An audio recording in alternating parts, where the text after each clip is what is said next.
কুণাল ঘোষের প্রথম কথা দীর্ঘায়ু কামনা করি। দ্বিতীয় কথা, নিশ্চিতভাবেই সেই ঘটনাটা কিন্তু একটা নির্দিষ্ট ঘটনাক্রমে ঘটেছিল। সেই ঘটনাক্রমটা কি, যে সারদার বিগেস্ট বেনিফিশিয়ারি মমতা বন্দ্যোপাধ্যায়, এটা কুণাল ঘোষের বক্তব্য। সারদা কাণ্ডে কুণাল ঘোষ সে কি বলেছিল, এটা আশা করব কুণাল ঘোষ তিনি মনে করবেন এবং সেগুলো মানুষজনকে জানাবেন। আর একটা কথা নিশ্চিতভাবে আমি কুণাল ঘোষকে মনে করিয়ে দিতে চাইব, সেটা হলো যে আপনাকে এই পরিস্থিতিতে নিয়ে গেল যারা, শুধুমাত্র আপনাকে নিয়ে গেছে তা ভাববেন না। এই পরিস্থিতিতে আপনি হয়তো আজকে লিখছেন, আপনি সেই পরিস্থিতি থেকে বেঁচে ফিরেছেন, লিখছেন, আবার তৃণমূল কংগ্রেসের মুখপত্র হয়েছেন।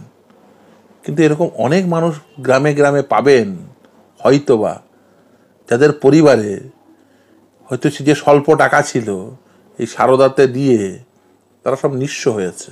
অনেকে হয়তো আত্মহত্যাও করেছে, অনেকে হয়তো মারাও গেছে এই মনের দুঃখে। কত পরিবার নিঃস্ব হয়েছে।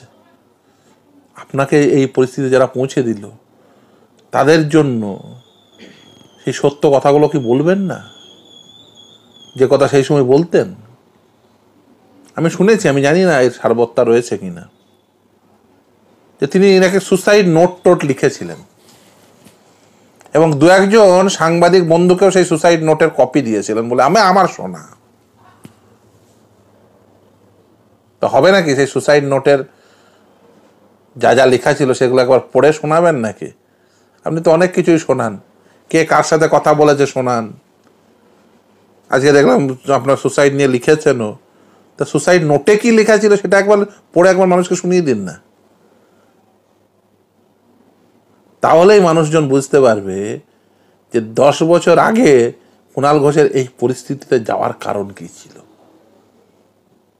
আপনি লিখেছেন, কিন্তু সুসাইড নোটটি যদি এই ফেসবুকে একটু স্ক্রিনশট করে একটু পাশে লিখে দিতেন, তাহলে বিষয়টা আরও মানুষের বুঝতে সুবিধা হতো যে আপনার এই কেন সুসাইড করতে হয়েছিল সেই সময়, তার কারণ কি ছিল, পশ্চাতের কারণ কি ছিল, মানুষজনের বুঝতে সুবিধা হতো এবং মানুষজনও আপনার সঙ্গে একাত্মবোধ করত যে কেন তারা নিঃস্ব হয়েছিল। আচ্ছা, তাহলে অরিজিৎ সিং আর কুণাল শ্রেয়া ঘোষালদের কাজ কি এটা হবে যে প্রতিদিন পুরো ভারতবর্ষে যা যা ঘটছে সব কাজ ছেড়ে তাদের সেটা নিয়েই গান বাঁধতে হবে? ঘুমাবার সুযোগ পাবে না। এই রাজ্যে যা যা ঘটে সেটার সাপেক্ষে গান বাঁধতে হলে তো ঘুমাবার সুযোগ পাবে না। ফলে দেখুন, নিশ্চিতভাবেই আরজিকর কাণ্ডে যেটা ঘটেছিল সেটা হচ্ছে একটা হাসপাতালের অভ্যন্তরে একজন চিকিৎসক, সে সুরক্ষিত নয়, মানুষের কনসায়েন্স নাড়িয়ে দিয়েছিল। কে কোথায় শ্লীলতা হানির দায়ে জেলে গেছে, সবাইকে রাস্তায় নেমে যেতে হবে? তাই হোক, পশ্চিমবঙ্গের মানুষ তো রাস্তা থেকে ওঠার সুযোগ পাবে না। পশ্চিমবঙ্গে যে পরিমাণ ঘটনা ঘটে, পশ্চিমবঙ্গের মানুষ রাস্তা থেকে ওঠার সুযোগ পাবে না। সকালে ব্রাশ করারও সুযোগ নেই, সারাদিন রাস্তায় পড়ে থাকতে হবে সব মানুষকে। পশ্চিমবঙ্গে এত ঘটনা ঘটে। ফলে এইসব বলা টোলা, দেখুন আসলে ওরা কি, কুণাল সকালে উঠে ভাবে যে কাকে টার্গেট করব। সব থেকে ভালো যে কুণাল ঘোষ একই দিনে অনেক পোস্ট করেছেন, তো ওর সুসাইড নোটটুকু যদি থেকে থাকে একবার স্ক্রিনশট করে একটা বন্ধুকে যেগুলো পাঠিয়েছিল স্ক্রিনশট করে আপলোড করে দিক না, তাহলে সব পরিষ্কার হয়ে যাবে পশ্চিমবঙ্গে কি ঘটে। আচ্ছা, তৃণমূল কংগ্রেসের ওই কর্মী মারা গেছিল, তৃণমূল কংগ্রেস যে বলছে, সত্য না মিথ্যা? উপনির্বাচনের দিন তৃণমূল কংগ্রেসের কর্মী মারা গেছে, এটা কে বলেছে? কে বলেছে? তার সঙ্গে ভোটের কোনো সম্পর্ক নেই বলছে।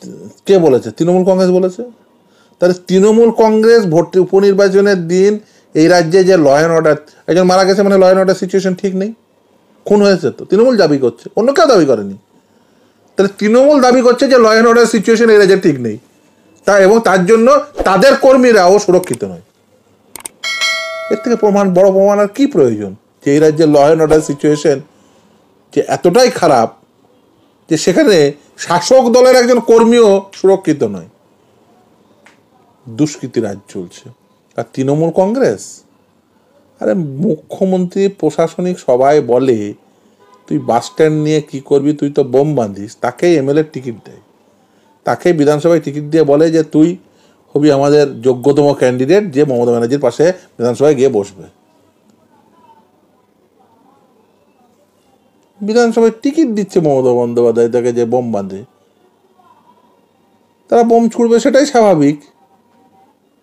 বোম বেঁধে তো আর ঘরে সাজিয়ে রাখার জন্য বোম বাঁধে না, বোম ছুড়বে, বোম বেঁধে বোম ছুড়েছে।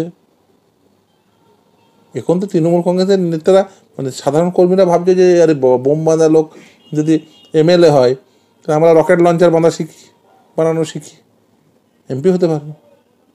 তৃণমূল কংগ্রেসের ফরম্যাটটাই এটা। তৃণমূল কংগ্রেস জানে সাধারণ মানুষ যদি ভোট দেন তৃণমূল কংগ্রেসকে কেউ ভোট দেবেন না, তাই তারা ভোট লুট করে নেন, রায়টাকে লুট করে নেন, তৃণমূল কংগ্রেসকে কেউ ভোট দেবেন না। খারিজ করেছে। দেখুন বিজেপি আর তৃণমূলের মধ্যে আর নির্বাচন কমিশনের মধ্যে কি ঘটছে না ঘটছে ও পিছুর কাচুরকি খেলা। দেখুন এই রাজ্যে বিজেপিকে ডেকে এনেছে রাজনৈতিকভাবে তৃণমূল কংগ্রেস, এই রাজ্যে বিজেপিকে মাটি তৈরি করার সুযোগ করে দিয়েছে তৃণমূল কংগ্রেস। এই পিচ্চুল কাচুরকির খেলায় কে কার বিরুদ্ধে অভিযোগ করলো ওতে মানুষ বিন্দুমাত্র চিন্তিত নয়। যদি রাজনৈতিক শক্তি থেকে থাকে, আপনার নেতার বাড়িতে যদি পুলিশ যায়, মানুষ আপনার নেতার সমর্থনেই ভোট দেবে। তা আপনার প্রতি যদি সমর্থন না থাকে, আপনার বাড়িতে পুলিশ গেলে বা না গেলেও তাতে মানুষজনের কিচ্ছু যায় আসবে না। দেখুন নির্বাচন কমিশনের ভূমিকা সঠিক নয় একথা যেমন বলছি সেটিং, এটা তো বিজেপির সাথে তৃণমূলের যে সেটিং সেটা তো অবশ্যই রয়েছে, সেটা অবশ্যম্ভাবী। তার কারণ হচ্ছে সেটা যদি না হতো তাহলে আপনার মনে হয় যে মমতা বন্দ্যোপাধ্যায় এখনো পর্যন্ত জেলের বাইরে থাকতে পারতো? সেটিংয়ের জন্যই মমতা বন্দ্যোপাধ্যায় জেলের বাইরে। এত কাণ্ড ঘটে গেল, শিক্ষা দুর্নীতি থেকে স্বাস্থ্য দুর্নীতি, এত কাণ্ড ঘটে গেল, মমতা ব্যানার্জি খাদ্য দুর্নীতি, মমতা বন্দ্যোপাধ্যায় কি জেলের বাইরে থাকার কথা নয়।